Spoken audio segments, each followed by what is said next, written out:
Ayun mga lods, oh. Namisa na yung ating Alps 2 mga lods. Natali, ano yata yan, 4 o 5 yung ano niya, itlog.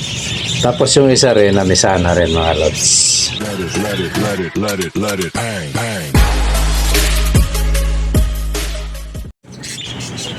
Magandang araw mga lods. Ayan, dito na naman tayo sa ating mini ibunan. Ayan. Sa ngayon, pinapauna ko na. Ako'y humihingi ng paumanhin kay Lods Vincent Viñarao. Ayan. Totally, kami ni Lods, may usapan kami nito. Kaso, hindi nga lang medyo maganda yung timing kasi sabi ko nga pag nadayo siya rito, although may pauwi sa kanila, kaya yun, sinamantala niya, nagano sa akin na tumawag totally. So ngayon, ang problema ko, eto, natapat si Lods dun sa binabanggit ko sa inyo na yung 3 days na hindi ako pwedeng masyadong makipagtransaksyon, pwede lang ako sa umaga. Pero pagdating ng hindi na rin pwede. Kasi nga, yun nga, basta may activities kami na hindi pwedeng pabayaan. Yan. Alam nung isang yan. Although hindi lang isa kasi may mga subscriber tayo na alam nila yun. Makakasama ko yun sa Yan, si Joseph Joseph Nang, yan. Alam niya yun. Tama nga ba ako kung si Lods nga yun, Alam niya yung alam nila yun. Kaya ang problema ko, nasabay si Lods doon. Si pala yun, si Jesse. Yan. Jesse Boy. Parang Boy Ang, yan. Yan, si Kat Jesse, yan. Alam niya yun eh. Kaya Lods, si Vincent Viñarao, pasensya ka na Lods kasi medyo hindi tayo doon sa usapan natin, hindi tayo nagkasundo ng konti kasi nga ipit yung schedule Lods. Yun, gaya na sabi ni Lods na baka next week, yun, sana matuloy kasi itong next week kung loobin wala naman akong tsaka ipa-priority kita. Pwede na yun kasi wala na akong activities nun. May usapan kami ni Lods na basta hindi ko sasabihin dito. Yun na sana yung pagkakataon niya kaso ako naman kapos ako ng pagkakataon. Hindi kami nagsalubong. Kaya yun, pasensya ka na Lods pero andito lang yun. Gaya na sabi ko sa iyo nung nag-usap tayo, nag-chat ako. Andito lang yun. Itong sabi mong next week, ayun, pwede na siguro yun anytime. Usap na lang tayo ulit Lods. So yun, iwan na natin yun kasi medyo nagkaroon ako ng atraso kay Lods, kaya humingi tayo ng pasensya. Balik na tayo dito sa sa ating ibunan mga Lods. So ngayon mga Lods, ipapakita ko lang sa inyo yung mga bagong pisa. Mga bagong pisang bago naman yon yun na natin tong raffle. Tapos salamat nga pala dun sa mga yung mga humabol. Yung humabol kagabi si Pakaanas Ron at saka si Romeo Ascaraga, yan.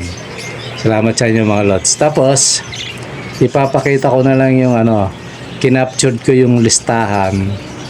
Tapos kung ilan yung kasali, yan, kinaptured ko kasi meron ako hindi nabanggit doon, si Pascual Galicia.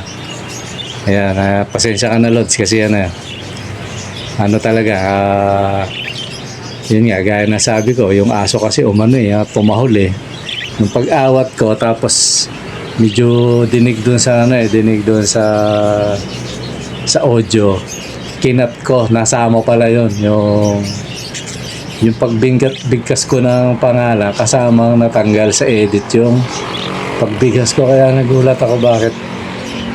Sabi ko, alam ko nabanggit ko nung pinanood ko wala nga, nasama sa cut ng pag-edit ko, kaya ayun, para maiwasan natin yon. Ang ginawa ko, pinicturean ko na lang sa computer, tapos ipa-plus ko na lang mga lods. Siguro habang nagsasalita ako, yan, nilalabas ko na yon. Yan. Alam ko, yan nila yung mga kasali at saka yung bilang ng entry nila. Pag medyo ano pa rin yon, kasi sa Lunes pa naman ang raffle nito mga lods. Magsalita kaagad kayo kasi ano yan. Pag di kayo nagsalita at nabola to, mangyayari nun, wala akong pananagutan. Pero kung halimbawa nagsalita kayo tapos naibola, hindi ko nabanggit, hindi ko naisali. So yun, automatic panalo kayo mga lods. Yan. Siguro pinaka-automatic na panalo nyo, 2 kits. Yan. 2 pares mga lods. Pag ako nagkamali mga lods ha. Pero salamat kay Pascual Galicia, kay Lods kasi Hanis kasi sinabi niya, Lods, hindi na nabanggit pangalan ko. Yun. Ayun, andun naman yun, nakat lang talaga mga Lods. Kasi iniwasan ko yun Kasi pag ako talaga nagkamali at naibola to, wala yung pangalan nyo sa ruleta. Di bali kung ganito, hindi ko nabanggit pero nung binola, nakita nyo, nandun naman. Kasi naipopost yan andun naman. So okay lang yun. Kasi kung mananalo kayo, nandun naman talaga kung sakali yung pangalan nyo. Pero kung talagang hindi siya naisali at sinabi nyo na wala yung pangalan nyo, tapos hindi ko pa rin nailagay, naibola yon, wala sa ruleta, automatic yun Lods. Ano yan? Penalty ako ron. Tandaan nyo automatic 2 pares na kits ang ibibigay ko. Yan. So yun mga idol. So ngayon papakita natin yung So yun lang yun sa raffle. Tapos bago natin ipakita yung sana panawagan ko pala, habol kayo mga lods. Gaya nung ginawa nung 2 hapon. Habol kayo kasi malay nyo, di ba kasi linggo wala na yon, close na yon. Kahit sabihin nyo Lods, habol ako, hindi na, sarado na yon mga Lods. Last na ngayon itong upload ko na to ngayon, last na to para sa raffle. Itong maghapon na to, pagka-upload ko, kasi maaga kong i-upload to, habol kayo. Ngayon, pag sa linggo pa, wala na, close na yan mga idol. Kaya may pagkakataon kayo hanggang 12 ng gabi. Yan. Pero sana umabot ng gano'n kasi baka hindi ko na makita yan mga Lods. Okay, yun lang yan mga Lods para ganap ng Totally, konti lang naman na. Ang kulang, kaya laban na to. Totally mga Lods, yan Ang totoo niyan, yung nalikom nating nakaukulang halaga, yung iba rin na ipambili ko na ng patoka mga idol. Bumili ako ng 12 kilo. Sa lakas nilang kumain halos nangalahati na yung galon mga Lods. Kaya medyo sinasamahan ko na ng kanin kasi baka bago maibola to wala na silang todas na naman tayo mga Lods. Kaya sali na kayo mga Lods bago mauli ang lahat. Yan. Huwag kayong mag-alala, panalong-panalo yung ibibigay ko sa inyo. Okay, iwan na natin yon. Tapos, totally, papakita ko lang yung namisa, mga Lods. Yun, sa intro, diba, nakita nyo. Yan, ipapakita ko yung mga namisa. Ayan, yan sila, mga idol. Yung mga alaga natin na African. Totally, alam ko 5 yung itlog nito 5 ba o 4 yung isa. Tapos yung isa naman 4 yung itlog nung kinadling ko, nabitawan ko kasi ayokong bigatan yung hawak kaya madulas. Nabitawan ko sisiw na mga Lods Sabi ko sayang naman. Kaya ganun talaga, kaya minsan ayokong nagkakadling yung sisilipin kung may similya. Kasi minsan nadidisgrasya ko. Ilang beses na ako nakahulog ng ganon. Parang yung kamay ko sa dahil ayoko madiinan. sobrang luwag naman, kaya madulas. Ayun, nabibitawan ko mga lods. Kaya yun, minsan ayoko na nagkakabling. Titignan ko na kung mapisa, ganun na lang eh. So yun mga lods, yan, yung mga nakita nyo na yun, o nakikita nyo na mga mga inakay ng blue at saka yung isa. Yung unang namisa, wala eh. Talaga, bano. Kaya kung naabala siya o ano ba. Kasi dati na naman to, namisa eh, namatay lang eh. Ngayon, nakailang na nga yan eh. Pinaposter ko sa parakeets, kaya lang di ko makita. Mukhang hindi pinisa. Alam din ng parakeets yung kung itlog niya o hindi eh. Hindi hindi niya rin pinipisa pala eh, no? Kaya pag marami na to, magtatrayoli ako eh. Kasi mas mahusay sa totoo lang mga lods. Mas mahusay mamisa ang parakeets kesa sa African. Mas magaling sila. Tsaka mabilis silang Ang gagawin ko sana, pag na to, nangingitlog na. Totally, 4 na breeder ang sinalang ko eh. Kung sila sana na magagaling na. Although, itong dalawa mo okay. Itong dalawa, yung isa, wala, hindi pa nakakabuhay. Tapos yung bagong sinalang ko, nag-uumpisa pa lang, hindi pa rin nangingitlog. Pag sana kung umiitlog tapos hindi sila marunong, ang gagawin ko sana, papipisa natin sa mga parakeets, mga lods. Kaya ang gagawin nila, itlog lang ng itlog, tapos palilimlim natin sa mga parakeets. Yun sana yung bala ko, kaso wala eh, isa lang kasi yung pinalimlim ko eh. Tapos hinahanap ko, wala, di ko makita itlog, di ko alam kung tinapon ba o kinain eh. So yun mga lods, yun lang yung natin, yung itatapik natin. Tsaka yung sabi nga pala ni Lods Toralba, si Rodolfo, dapat daw linggo. Totally, linggo naman ako nagpaparapol mga lods, Kaya lang ngayon kasi itong linggo na to, hindi pwede kasi may activities tayo eh. 3 days yun na hindi pwedeng pabayaan. Kaya pasensya muna kayo. Pero sa mga susunod naman yan, irarapol natin yan linggo.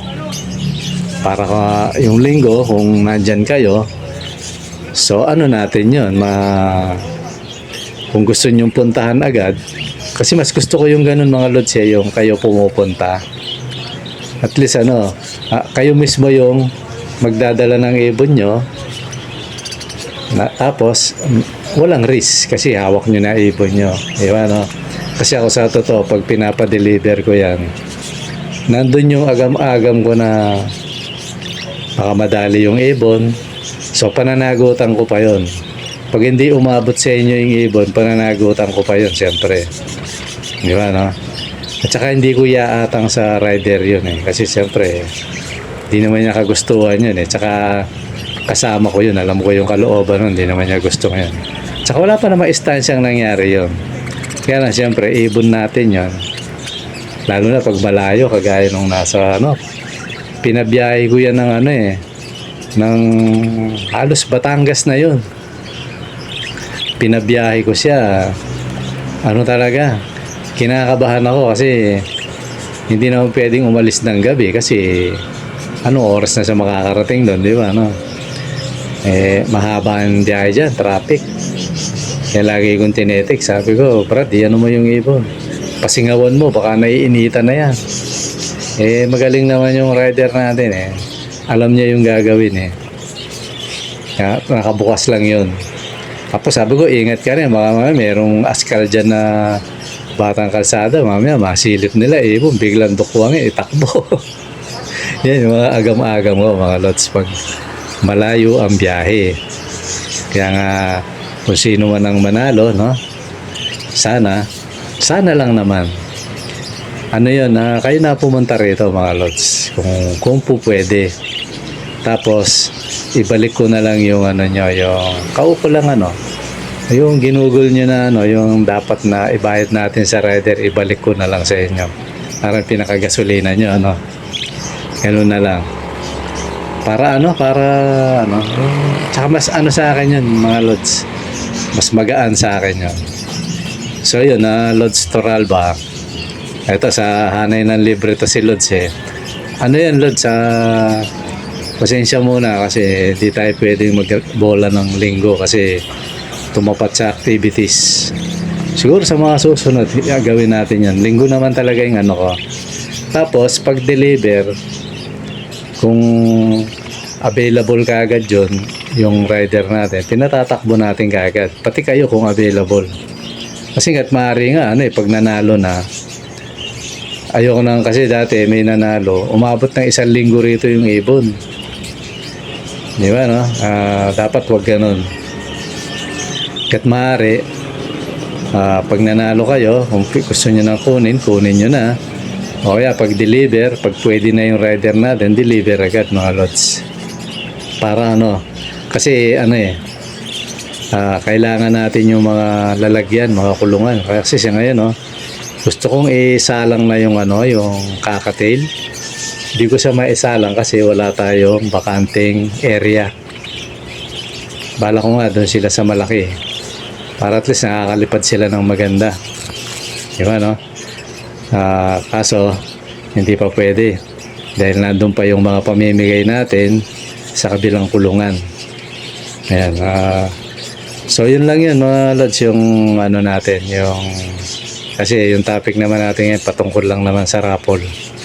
So, pag natapos tong parapol natin, ipapahinga natin konti kasi may paparating na naman mga lods, yung mga nakita nyo mga inakay na yan. Paparating na naman, magsisiksikan na naman. Ayoko namang na nasisiksikan yung mga ibon natin. Kailangan yung magkakaedad, magkakasama. Kasi pag hindi, nabubuli, kawawa. Totally, itong panahon na to, dahil di ko sila masyadong namomonitor kasi nga, minsan maalis ako. Ang namatay, 4 yata. As in, malaki na sila, complete na yung balahibo. Kaya yung tanong nung isang kalods natin, sa messenger, ang laki na raw, nangihinayang siya, nakakapanghinayang talaga yon. Tapos doon pa namatay. Sabi niya, normal ba yun? Ang sagot ko, talagang ganun yun mga lods. Hindi natin maiwasan yun talagang sa pag-iibon. Minsan nga, ako nga breeder, biglang namamatay Sa inakay naman, yun nga, kita nyo naman nakita nyo yan, papakita ko yan, yung mga ginurgur, nakita nyo na. Kasi ko yan nilinya ko sa video yon. Kita nyo naman, talagang kumpleto na. Tsaka pa nagurgur kawawa. Mabuti nga buhay ngayon, masigla na sila. Pero isang araw, medyo kakaba-kaba ako kasi matamlay talagang mukhang mamamatay. Yung isa nga, titingnan ko kung nadali yung mata kasi mukhang sarado yung mata Salbahe itong breeder na to Gusto ko sana yung kulay niya kaso salbahe. Hindi ko lang kung itutuloy ko pa ba o papalitan ko siya kasi kinakawawa niya yung inakay niya. Yung kak yung matapang mga lods, hindi yung hen. So yun mga lods, yun lang yung natin sa tanong mo lods, normal yun. Ganun talaga sa pag-iibon. Hindi mo ma-predict yung ugali ng ibon. Minsan mabait naman, biglang magiging salbahe. Ganun talaga. Kailangan laging tingnan. Ako nga, maingat na ako. Kita nadadali pa rin. Ganun talaga, masanay na tayo sa ganyan. Sa mga ibon natin. Pag-aralan mo na lang. Gaya na sabi ko, pag medyo sa ganitong edad, ginugurgur na, alisin mo na. Huwag kang manghinayang. Alisin mo na, ipaposter mo sa iba. Tapos obserbahan mo rin kung hindi gugurgurin. Baka mamaya matapang din. Ganun lang.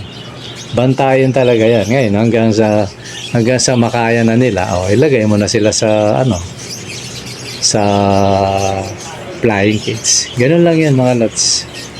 Ayan mga lods, hanggang dito na lang at sana may sumali pa at kung wala na good luck dun sa mananalo sa Lunes mga lods. Okay mga lods, hanggang dito muna at maraming salamat. Bye bye.